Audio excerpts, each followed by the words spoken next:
The United States is home to around 30 species of venomous snakes, and at least one of them can be found in almost every state in the country, from the swamps of Florida to the deserts of Arizona, from the Appalachian ridges of the Northeast to the ranch land of Texas. Venomous snakes are a genuine and widespread part of American wildlife. According to the CDC, somewhere between 7,000 and 8,000 people are bitten by venomous snakes in America every single year. Today, I'll be ranking the 7 most venomous snakes in the United States, and there are a few things worth establishing before we get into the list. I'm ranking these snakes by venom toxicity and overall medical severity rather than by deaths, because in a country with the emergency infrastructure the US has, the death toll alone doesn't reflect how dangerous these animals genuinely are. I also want to be honest that this is a complicated topic to research. Venom composition can vary between individual animals of the same species and even between populations in different parts of the country. Where scientists genuinely debate the severity of a species, I'll make sure to acknowledge that. And if you feel like there's a snake that deserved a spot on this list that I haven't mentioned, let me know in the comments below. We begin in the densely wooded forests and rocky hillsides of the eastern United States, with the snake that most people in that part of the country are most likely to encounter. The Copperhead, Alkistrodon contortrix, is responsible for more venomous snake bites in the eastern and southern US than any other species, and the assumption most people make is that the most commonly biting snake must also be the most dangerous one. It isn't. The Copperhead has what is generally considered the weakest venom potency of any North American pit viper. It is a genuinely unpleasant bite, causing pain, swelling, and tissue damage, and medical attention is always warranted. But the Copperhead rarely kills a healthy adult, and rattlesnake bites are roughly 4 times more likely to result in serious injury than a Copperhead bite. The reason so many people are bitten by Copperheads isn't aggression, it's the fact that the snake tends to freeze when approached rather than retreating, which means hikers and gardeners in Virginia, North Carolina, and across the Southeast step on them without realizing it. Coming in at 7th, the Copperhead is the most democratic snake on this list. It bites the most people, does the least damage per bite, and is probably the one you're most likely to meet. The Cottonmouth or water moccasin is a different proposition entirely. Alkistrodon piscivorus is the only semi-aquatic venomous snake in North America, and the communities that live and fish along the rivers, swamps, and bayous of the southeastern United States know it well. I've always thought the Cottonmouth has one of the more unfair reputations in American herpetology. It's widely described as aggressive and territorial, and while it is far more likely to stand its ground than retreat, unprovoked attacks on humans are rare. What earns it 6th place on this list is not its temperament, but its venom. Unlike the Copperhead's relatively mild bite, Cottonmouth venom is powerfully cytotoxic, meaning it actively destroys tissue. Severe bites have resulted in the need for surgical debridement, the removal of dead tissue, and, in extreme cases, amputation. It is a slow, destructive kind of damage, and in communities with limited access to emergency care, it can be genuinely catastrophic. Moving now to a snake that most Americans have probably never seen, and most herpetologists consider quietly terrifying. The eastern coral snake, Macrurus fulvius, is small, reclusive, and spends most of its life hidden in the leaf litter and loose soil of the southeastern United States. People assume that because it rarely bites anyone, fewer than 100 bites are reported in North America per year. It can't be that significant a danger. But here's what makes the coral snake genuinely alarming. Its venom is the most powerfully neurotoxic of any snake native to the United States, and a typical adult carries enough of it to kill around 4 to 5 adult humans. The symptoms of envenomation can take up to 12 hours to appear, which means bite victims have historically felt fine, gone home, and then deteriorated rapidly in the night. What makes this story even more striking is what happened to the antivenom supply. The manufacturer discontinued production of coral snake antivenom in 2010, and for a period the US was relying on stockpiles of expiring product while a replacement was developed. For a time, treating a coral snake bite in one of the world's wealthiest countries was genuinely complicated in ways that had nothing to do with the venom itself.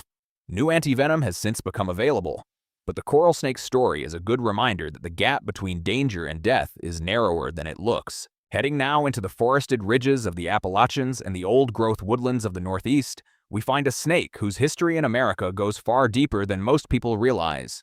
The timber rattlesnake, Crotalus horridus, is the snake on the Gadsden flag, the original "Don't Tread on Me" symbol of the American Revolution.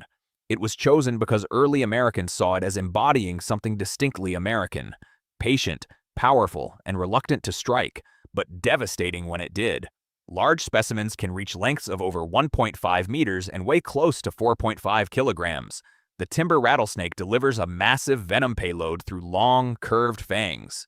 And what makes it particularly unpredictable is that its venom composition varies dramatically by region. In the more southern parts of its range, the venom is primarily hemotoxic. But in some northeastern populations, the venom carries a significant neurotoxic component on top of the tissue-destroying effects. A single animal can carry enough venom to represent a life-threatening emergency, and its quiet, patient temperament, which is why it was warned before it struck on that famous flag, can lull people into thinking it is less dangerous than it is. It ranks fourth, and it is a genuinely underestimated animal. Now we reach the western half of the country, and the snake that has historically been linked to more snakebite deaths in the United States than any other species. The western diamondback rattlesnake, Crotalus atrox, has an enormous range stretching from the American Southwest deep into Mexico, and it encounters humans with remarkable frequency across the ranches, deserts, and suburban edges of Texas, Arizona, and New Mexico. Its venom is not the most toxic on this list, but what it lacks in toxicity, it more than compensates for in volume.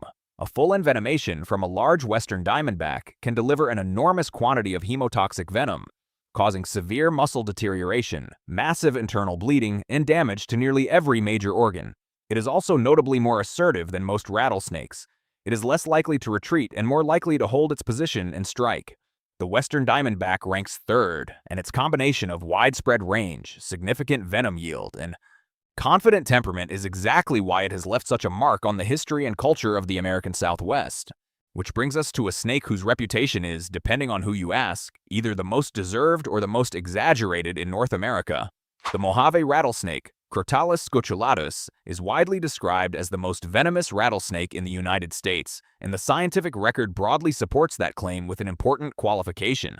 The Mojave has something that most other rattlesnakes don't.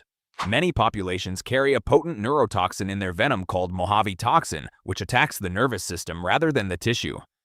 And here's what makes the Mojave genuinely dangerous in a way that other rattlesnakes are not. The bite often looks mild at first. There may be little swelling, little local pain, and because those are the things people expect from a rattlesnake bite, victims have historically underestimated the seriousness of what has happened to them. Medical professionals across the American Southwest are trained to treat a Mojave bite with extreme caution, even when the patient feels well, because the neurological collapse, difficulty breathing, vision loss, and muscle paralysis can arrive hours after the bite, long after someone might have decided they were fine. It ranks second, and the gap between how it looks and what it can do is what earns it that place. And that brings us to the top of the list, which goes to a snake that, unlike the Mojave, makes its intentions absolutely clear from the moment of the bite. The eastern diamondback rattlesnake, Crotalus adamantius, is the largest venomous snake in North America. Exceptional specimens have been recorded at over 2 meters in length, and their fangs are the longest of any rattlesnake species in the world. When a large eastern diamondback strikes a human being, the volume of venom it delivers is staggering, and the consequences, without treatment, are documented to be fatal in somewhere between 10 and 30% of untreated cases.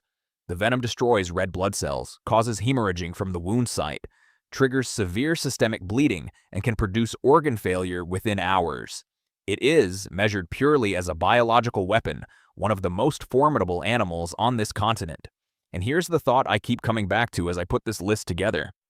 The eastern diamondback is just as dangerous as it has ever been.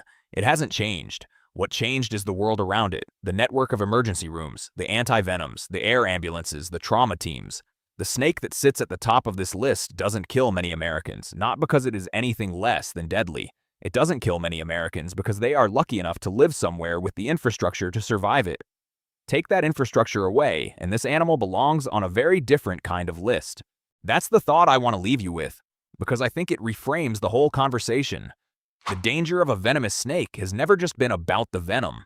It has always been about the distance between the bite and the nearest anti-venom. In the United States, that distance is measured in minutes. In large parts of South Asia and Sub-Saharan Africa, it is measured in days. So the next time someone tells you that the saw-scaled viper or Russell's viper is more dangerous than an eastern diamondback, the honest answer is that it depends entirely on where you're standing when it bites you. I'd love to know which snake surprised you most on this list. Let me know in the comments, and thank you for watching.